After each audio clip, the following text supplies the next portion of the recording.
بسم اللہ الرحمن الرحیم۔ السلام علیکم ناظرین، پروگرام مکالمہ کے ساتھ میں ہوں عمیر بن ریاض۔ آج ہم بات کریں گے اسلام کے تصور تعلیم پر، اور یہ جاننے کی کوشش کریں گے کہ اسلام انسان کو کس طرح کی تعلیم دینا چاہتا ہے اور اس سے بدلے میں کیا حاصل کرنا چاہتا ہے۔ حسب معمول پروگرام میں میرے ساتھ شریک ہیں قاضی محمد یاسر اور ضمیر لغاری، اور اس موضوع پہ گفتگو کے لیے ہمارے ساتھ ہیں معروف دانشور اور کالم نگار شاہ نواز فاروقی صاحب۔ بہت شکریہ شاہ نواز صاحب۔ سب سے پہلے تو ہمیں یہ بتائیے گا کہ اسلام کے تصور تعلیم ہے کیا اور اس کے بنیادی خط و خال کیا ہیں؟ جی بہت شکریہ۔ بدقسمتی سے مطلب اسلامی دنیا میں جو اسلام کا تصور علم اور تصور تعلیم ہے وہ ایک تقریباً گمشدہ حقیقت ہے۔ یعنی صرف پاکستان کا مسئلہ یہ نہیں ہے بلکہ پورے عالم اسلام کا مسئلہ ہے۔ یعنی یہ تو لوگ اس کے بارے میں کچھ جانتے نہیں ہیں، اور جانتے ہیں تو جزوی طور پر جانتے ہیں، اور جزوی طور پر جاننے کا معاملہ بھی یہ ہے کہ اس میں ترجیحات اکثر واضح یا متعین نہیں ہوتی ہیں یا غلط ہوتی ہیں۔ اس کی ایک مثال یہ ہے کہ اگر آپ کو یاد ہوگا کہ جنرل ضیاء الحق کے زمانے میں پاکستان کے تعلیمی نصاب میں یعنی پہلی جماعت سے لے کر اور ایم اے کی سطح تک اسلامیات کو ایک مضمون کے طور پر شامل کیا گیا، تو اس کی بہت واہ واہ ہوئی اور اس کی بہت تعریف ہوئی اور بہت توصیف ہوئی، اور ظاہر ہے کہ اس کی توصیف کا جواز بھی تھا۔ لیکن جو بات نظر انداز کر دی گئی اس سلسلے میں وہ یہ تھی کہ ہم اسلامیات کو محض ایک مضمون کے طور پر اپنے نصاب کا حصہ بنا رہے ہیں، اور ظاہر ہے کہ 5 سیکولر مضامین کے ساتھ جب آپ اسلامیات پڑھتے ہیں تو اسلامیات کا جو بھی امپیکٹ آپ کے طالب علم کے ذہن کے اوپر ہوگا وہ از خود منیمائز ہو جاتا ہے، وہ محدود ہو جاتا ہے وہ۔ لیکن ہم نے اس صورتحال پر توجہ نہیں دی اور اسلامیات کے نصاب میں شامل کی جانے کو ہم نے اس طرح سے لیا کہ جیسے جنرل ضیاء الحق نے پوری نالج کو اسلامائز کر دیا ہو یا اس کو اسلامیہ لیا ہو۔ تو اس سے 2 باتیں پتہ چلتی ہیں، ایک تو یہ کہ ہمارا تصور علم کوئی نہیں ہے، ہمارا تصور تعلیم کوئی نہیں ہے ہمارے پاس، اور دوسرا یہ کہ ہماری زندگی میں مذہب کے بہت زیادہ شور و غوغا کے باوجود اس کی پلیسمنٹ کیا ہے۔ یعنی اس سے اندازہ ہوتا ہے کہ ہماری زندگی میں مذہب کی پلیسمنٹ یہ ہے کہ وہ 5-6 مضامین کے ساتھ ایک مضمون کی حیثیت سے ہماری زندگی کے اندر شامل ہے ہمارے نصاب تعلیم کے حوالے سے۔ تو اس سے معلوم ہوتا ہے کہ ہم ایجوکیشن کے بارے میں یا تصور علم کے بارے میں جو اسلامی پرسپیکٹو ہے اس سے آگاہ نہیں ہے۔ اب یہ جو آپ نے بات کی کہ جو ہمارا تصور علم ہے یا ہمارا تصور تعلیم ہے اس کے کیا مقاصد ہیں، تو اگر آپ کلاسیکل سینس میں بات کریں تو 3 بڑے مقاصد اسلام کا تصور علم اور اسلام کا تصور تعلیم ہمارے سامنے لاتا ہے۔ اس کا پہلی بنیاد یہ ہے یا اس کا پہلا تقاضا یہ ہے کہ ہمارے نظام تعلیم کو اور ہماری تعلیم کو اور ہمارے علم کو ایسا ہونا چاہیے کہ وہ معاشرے کے اندر عارف باللہ پیدا کرے، یعنی ایسے انسان پیدا کرے جو اللہ کے جاننے والے ہوں، اس کے ماننے والے ہوں۔ یہ پہلا تقاضا ہے جس کے گرد ہمارا پورا تعلیمی نظام 1000 سال تک چلتا رہا ہے۔ دوسرا تقاضا اس کا یہ ہے کہ ہم اچھے انسان یا اچھے مسلمان پیدا کریں۔ اس کا مطلب ہے کہ تعلیم کا دوسرا مقصد ہے انسان سازی۔ تیسرا مقصد اس کا یہ ہے کہ ہم انسانوں کی جو خفتہ صلاحیتیں ہیں، جو اللہ تعالیٰ نے اس کو تخلیقی صلاحیتیں ودیت کی ہیں، وہ ان کو پہچانے اور ان کو بروئے کار لائے۔ یہ 3 بڑے مقاصد ہیں جن کے گرد ہمارا پورا تصور تعلیم جو ہے وہ گردش کرتا رہا ہے، اور ہمارا پورا جو تعلیم کا نظام ہے وہ بھی اسی کے گرد ایوالو ہوا ہے۔ اور آپ جانتے ہیں کہ ہمارا یعنی 1000 سال کا تقریباً عرصہ ایسا گزرا ہے کہ جب ہماری تعلیم کے اندر اور ہمارے علم کے اندر دین اور دنیا کی کوئی تفریق نہیں تھی، یعنی یہ نہیں تھا کہ یہ دینی نالج ہے اور یہ دنیاوی علم ہے، یہ نہیں تھا، بلکہ وہ ایک کلیت تھی، ایک یونٹ تھا، اور وہ دونوں گویا تقاضوں کو پورا کر رہا تھا، دین کے تقاضوں کو بھی پورا کر رہا تھا، دنیا کے تقاضوں کو بھی پورا کر رہا تھا۔ اب یہ جو یہ 3 تصورات بیان ہوئے ہیں، سوال یہ ہے کہ ان کی تفصیلات کیا ہیں۔ یعنی مثال کے طور پر جب ہم یہ کہتے ہیں کہ ہمارے علم کو یا ہماری تعلیم کو عارف باللہ پیدا کرنا چاہیے، تو اس کا ایک مطلب یہ ہوتا ہے کہ یعنی ہم خدا کو یعنی جب ہم انسان کا ذکر کرتے ہیں اور معاشرے کا ذکر کرتے ہیں تو ہمیں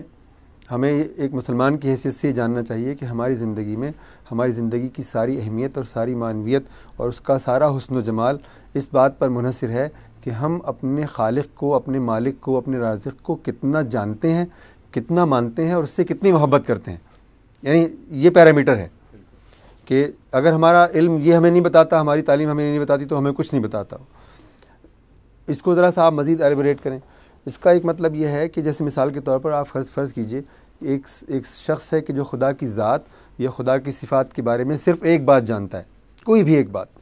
دوسری طرف وہ شخص ہے کہ جو اس زندگی یعنی مادی زندگی اور مادی کائنات کے بارے میں 1 کروڑ چیزیں جانتا ہے، مثال کے طور پر۔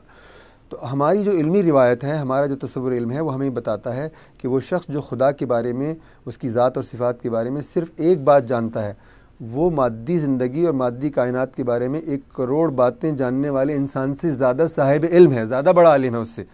اس کا سبب میں نے آپ سے بیان کر دیا کہ صرف خدا ہی ہے کہ جس کے ہونے یا نہ ہونے سے ہماری پوری زندگی کی معنویت متعین ہوتی ہے۔ اگر وہ ہے تو ہماری زندگی کی معنویت کچھ اور ہے، اگر وہ نعوذ باللہ من ذالک وہ نہیں ہے، ہمارا علم یہ بتاتا ہے کہ وہ نہیں ہے، تو پھر ہماری پوری زندگی کی معنویت آلٹر ہو جاتی ہے۔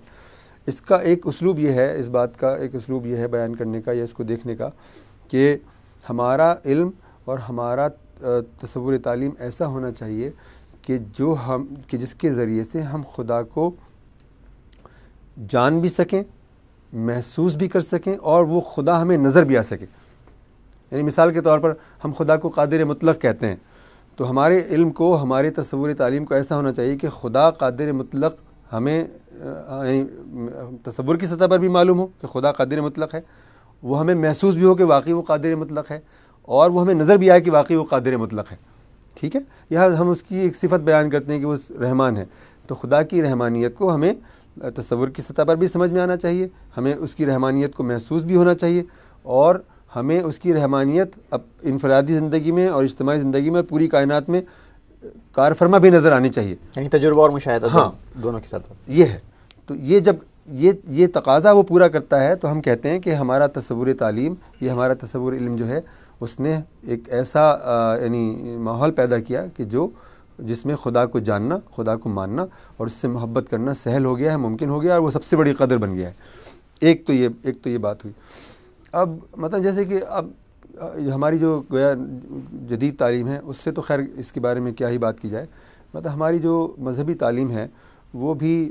اس طرح سے عارف باللہ پیدا کرنے میں کامیاب نہیں ہے جس طرح کہ اس کو عارف باللہ پیدا کرنا چاہیے۔ اس کا سبب یہ ہے کہ ہماری جو دینی تعلیم ہے وہ 2 مسائل میں گھر گئی ہے، یا تو وہ خدا کو، اس کے وجود کو ایک ذہنی تصور بنا دیتی ہے، ایک مینٹل کنسٹرکٹ بنا دیتی ہے، یا اس کو قانونی شکل دے دیتی ہے، یعنی مذہب کو قانونی شکل دے دیتی ہے اور خدا کے تصور کو بھی قانونی شکل، یعنی فقہی بنا دیتی ہے، اس بحث کو فقہی بنا دیتی ہے کہ خدا جو ہے یہ کہتا ہے اور یہ نہیں کہتا ہے، اور یہ کرنا چاہیے اور یہ نہیں کرنا چاہیے۔ وہ خدا کو، اس کی موجودگی کو ہمارے لیے ایکسپیرینس نہیں بناتی، تجربہ نہیں بناتی۔ صحیح ہے؟ ٹھیک۔ تو اس سے وہ تقاضا، یعنی جو تعلیم سے ہمارا دین تقاضا کرتا ہے، اس سے وہ تقاضا پورا نہیں ہوتا۔ خدا سے ہماری وابستگی اس درجے کی اور اس نوعیت کی نہیں ہوتی جس نوعیت کی کہ ہونی چاہیے۔ تو ہماری جدید تعلیم تو خیر ناکام ہے ہی اس دائرے کے حوالے سے، ہماری جو مذہبی تعلیم ہے وہ بھی انیڈیکویٹ ثابت ہو رہی ہے، ناکافی ثابت ہو رہی ہے۔ جیسے کہ آپ نے سوال میں پوچھا کہ جو تصورات ہیں اس میں جو دوسرا تصور ہے وہ یہ ہے کہ ہماری تعلیم کو اور ہمارے تصور علم کو ایسا ہونا چاہیے کہ وہ بہتر انسان پیدا کرے، بہتر مسلمان پیدا کرے۔ آپ کو معلوم ہے کہ ہماری جو علمی روایت ہے، ہماری جو تہذیبی روایت ہے، اس میں جو انسان کا تصور ہے وہ بہت بلند اور برتر ہے۔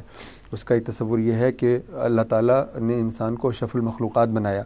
اس کا دوسرا تصور یہ ہے کہ وہ اس زمین کے اوپر اللہ تعالیٰ کا نائب ہے۔ تیسرا تصور یہ ہے کہ وہ اس پوری کائنات کا خلاصہ ہے، یعنی اس کی عظمت کا اندازہ اس سے کیا جا سکتا ہے کہ اس کو پوری کائنات کا خلاصہ کہا گیا ہے۔ تو اس حوالے سے بھی جب ہم اپنا علم کا جائزہ لیتے ہیں تو ہمیں پتہ چلتا ہے کہ وہ انسان سازی کا وہ کام جو اس کو کرنا چاہیے تھا وہ اس طرح سے نہیں کر رہا ہے کہ جس طرح سے اس کو کرنا چاہیے۔ تیسرا تصور ہمارا یہ ہے کہ انسان جو ہے، اللہ تعالیٰ نے اس کو جو صلاحیتیں دی ہیں، ہمارا علم ان صلاحیتوں کو پہچاننے میں مدد کرے، ہماری ان صلاحیتوں کو سیقل کرنے میں ہماری مدد کرے، اور ان صلاحیتوں کو بروئے کار لانے میں ہماری مدد کرے۔ یعنی اگر کوئی آدمی مثال کے طور پر شاعر ہونے کا پوٹینشیل رکھتا ہے تو ہمارا علم اس کے شاعر کو تلاش کرنے میں ہماری مدد کرے، اس کو شاعر بنانے میں ہماری مدد کرے، اور اس کو اعلیٰ ترین درجے تک پہنچانے میں ہماری مدد کرے۔ یا اگر کوئی ایک آدمی سائنس کی صلاحیت کوئی لے کر پیدا ہوا ہے، اختراع اور ایجاد کی صلاحیت لے کر پیدا ہوا ہے، تو ہماری نالج کو ایسا ہونا چاہیے کہ وہ اختراع اور ایجاد کی اس صلاحیت کو پن پوائنٹ کرے، اس کو سامنے لائے اور اس کو فروغ دے، پروان چڑھائے۔ تو ہماری جو پوری تہذیب ہے اس نے یہ 3 کام بہت بڑے پیمانے پر کیے ہیں۔ یعنی میں اس کی مثال آپ کے سامنے پیش کرتا ہوں کہ ہم نے رسول اکرم صلی اللہ علیہ وسلم کے بعد بھی علم کی اتنی بڑی روایت پیدا کی ہے، صحابہ کے بعد بھی علم کی اتنی بڑی روایت پیدا کی ہے کہ جس کی کوئی مثال پوری انسانی تاریخ کے اندر نہیں ملتی۔ امام غزالی کا نام آپ نے سنا ہوگا، اور امام غزالی کے حوالے سے واقعہ بہت مشہور ہے کہ امام غزالی کے ایک کنٹمپریری نے، ان کے ایک معاصر نے رسول اکرم صلی اللہ علیہ وسلم کو خواب میں دیکھا، اور انہوں نے دیکھا کہ رسول اکرم صلی اللہ علیہ وسلم حضرت موسیٰ علیہ السلام اور حضرت عیسیٰ علیہ السلام کے ساتھ کھڑے ہوئے ہیں، اور امام غزالی بھی وہاں موجود ہیں، اور رسول اکرم صلی اللہ علیہ وسلم حضرت موسیٰ علیہ السلام سے اور حضرت عیسیٰ علیہ السلام سے پوچھ رہے ہیں کہ کیا تمہاری امتوں میں کوئی غزالی جیسا عالم ہے؟ اور وہ کہہ رہے ہیں کہ ہماری امتوں میں غزالی جیسا ایک بھی عالم نہیں ہے۔ اس سے غزالی کی علمی اہمیت کا آپ اندازہ کر سکتے ہیں۔ ہم نے شاعری کی اتنی بڑی روایت پیدا کی ہے کہ اگر پوری دنیا کی شاعری کو ایک طرف رکھ لیا جائے اور مولانا روم کی شاعری کو دوسری طرف رکھا جائے تو مولانا روم کی شاعری کا پلڑا بھاری ہوگا۔ ہم نے سائنس کے دائرے میں، ہم نے ٹیکنالوجی کے دائرے میں، ہم نے اختراع کے دائرے میں، ایجاد کے دائرے میں پوری تہذیبی کائنات پیدا کی ہے۔ ہم نے فن تعمیر اپنا فن تعمیر پیدا کیا، اپنا فن مصوری پیدا کیا۔ یعنی آپ علوم کے جتنے بھی شعبے ہوں گے، جتنے بھی دائرے ہوں گے، خواہ آپ نفسیات کا دائرہ لے لیں، خواہ آپ عمرانیات کا دائرہ لے لیں، ہم نے تمام دائروں کے اندر اہل کمال پیدا کیے ہیں اور ایسا علم پیدا کیا کہ جو پوری انسانیت کے لیے باعث فخر ہے۔ تو ہمارا جو تصور علم ہے وہ ان 3 شعبوں سے متعلق ہونا چاہیے، انہی 3 شعبوں سے متعلق تھا اور اب انہی 3 شعبوں سے متعلق نہیں رہا ہے۔ تو یہ بتائیے کہ یہ تصور تعلیم مسخ کیسے ہو گیا؟ یہ کہاں خرابی واقع ہوئی ہے؟ ہمارے یہ سلسلہ تو چلا آ رہا تھا، یہ روایت بھی چلی آ رہی تھی، کہاں سے خرابی کا آغاز ہوا اور پھر آگے کس طرح سے معاملات؟ دیکھیے، جو دینی تعلیم ہے اس میں ہماری پرابلم یہ ہوئی، جیسے کہ میں نے آپ سے عرض کیا کہ وہ بہت لیگلسٹک ہو گئی اور بہت یعنی اس میں ذہنی سانچے کو بہت زیادہ اہمیت حاصل ہو گئی، ذہنی تصور کو بہت زیادہ اہمیت حاصل ہو گئی۔ ہماری مذہبی تعلیم تو یہاں پر اسٹک اپ ہو گئی کہ ہمارے علماء نے یہ محسوس کیا کہ جیسے ہمارا جو عہد غلامی ہے یا جس کو ہم مطلب معروف اصطلاح میں عہد زوال کہتے ہیں، اس میں انہیں یہ بات اہم لگی کہ اگر وہ اپنی علمی روایت کو، اس کی لیگلسٹک ٹریڈیشن کو بچا کر لے گئے تو یہ بڑی بات ہو جائے گی۔ تو انہوں نے ساری توانائی اس پر صرف کر دی کہ ہم قرآن پڑھیں اور حدیث کا علم ہم حاصل کریں اور فقہ کا جو علم ہے وہ حاصل کریں اور اس کو انٹیکٹ رکھیں اور نسل در نسل منتقل کر دیں۔ اس پر فوکس ہو گیا ہمارا۔ تو لیکن وہ جو میں نے آپ سے عرض کیا کہ ہمارے مذہبی علم کو مطلب خدا سے تعلق کی جو صورت پیدا کرنی چاہیے، رسول اکرم صلی اللہ علیہ وسلم کی ذات گرامی سے جو تعلق کی صورت پیدا کرنی چاہیے، صحابہ کرام سے تعلق کی جو صورت پیدا کرنی چاہیے، اہل علم سے جو تعلق کی صورت پیدا کرنی چاہیے، وہ ہماری زندگی کے اندر شامل نہیں، موجود نہیں ہے۔ سر سید احمد خان جو ہیں وہ آپ کو معلوم ہے کہ 1857 کے بعد جو جنگ آزادی ناکام ہو گئی اور اس کا نتیجہ یہ نکلا کہ انگریز ہندوؤں کے قریب ہو گئے، کیونکہ وہ سمجھتے تھے کہ جنگ آزادی کے اصل محرک مسلمان تھے، گو اس میں کہیں نہ کہیں ہندو بھی شریک تھے، لیکن نزلہ جو تھا وہ انگریزوں کا مسلمانوں پر ہی گرا۔ تو انہوں نے یہ کرنا شروع کیا کہ مسلمانوں کو نوکریوں کے دائرے سے باہر کرنا شروع کر دیا اور ہندوؤں کو نوکریوں سے نوازنا شروع کر دیا، اس لیے کہ انہیں ایڈمنسٹریشن چلانے کے لیے لوگ تو بہرحال چاہیے تھے مقامی، تو وہ ضرورت اور وہ تقاضا انہوں نے ہندوؤں کو انڈکٹ کر کے پورا کیا۔ اس کے نتیجے میں مسلمانوں کی جو معاشی حالت تھی جو پہلے ہی اب تک تھی، جنگ آزادی کے نتیجے میں ہو گئی تھی، اس کی سچویشن کے نتیجے میں ہو گئی تھی، وہ اور مزید خراب ہو گئی۔ تو سر سید احمد خان نے اس صورتحال میں یہ کہا کہ بھئی اگر مسلمانوں کو اپنے معاشی حالات بہتر بنانے ہیں اور انگریزوں کے ساتھ اپنے تعلقات کو بہتر بنانا ہے تو اس کی ایک صورت یہ ہے کہ ہم وہ جدید علوم جو انگریز لے کر آئے انہیں حاصل کریں اور وہ کمپیٹنس پیدا کریں کہ جو ہمیں بہتر روزگار فراہم کر سکے۔ تو سر سید کا جو تعلیمی ماڈل ہے وہ بہتر روزگار پیدا کرنے کے گرد گھومتا ہے، یعنی روزگار جو ہے وہ سر سید کے تعلیمی ماڈل کا کعبہ ہے، اس کے گرد پورا تعلیم کا نظام طواف کرتا ہوا نظر آتا ہے۔ یہ تقاضا پیدا ہو گیا ایک تاریخی اعتبار سے، اور ظاہر ہے کہ تاریخی حادثہ تھا یہ، لیکن بدقسمتی ہماری یہ ہوئی کہ تاریخی حادثہ ہماری زندگی کا معمول بن گیا، اور مطلب وہ چیز کہ جو آزادی کے حاصل کرنے کے بعد ترک کر دی جانی چاہیے تھی وہ ترک نہیں کی ہم نے، بلکہ اس کو جاری رکھا، یہاں تک کہ اب ہمارا ذہن سر سید کے تصور تعلیم یا ان کے تعلیمی ماڈل کے سوا کسی تعلیمی ماڈل کا تصور ہی نہیں رکھتا ہم، یعنی ہمارے ذہن میں یہ بات ہی نہیں آتی کہ اس کے سوا بھی کرنے کا کوئی کام ہے۔ ہم اپنے بچوں کو پہلے دن سے صرف ایک بات بتاتے ہیں کہ تمہیں علم حاصل کرنا ہے، بہت محنت سے تمہیں پڑھنا ہے، اور اس لیے پڑھنا ہے کہ تاکہ تم ایک بہتر روزگار حاصل کر سکو، تاکہ تمہارے پاس ایک اچھا گھر ہو، ایک اچھی گاڑی ہو اور ایک اچھی تنخواہ ہو وغیرہ، جو مادی زندگی سے متعلق تصورات ہیں وہ ہمارے پیش نظر ہیں۔ ضرورت اس بات کی تھی کہ جب ہم نے آزادی حاصل کر لی انگریزوں سے تو ہم اس تعلیمی ماڈل پر نظر ثانی کریں، اور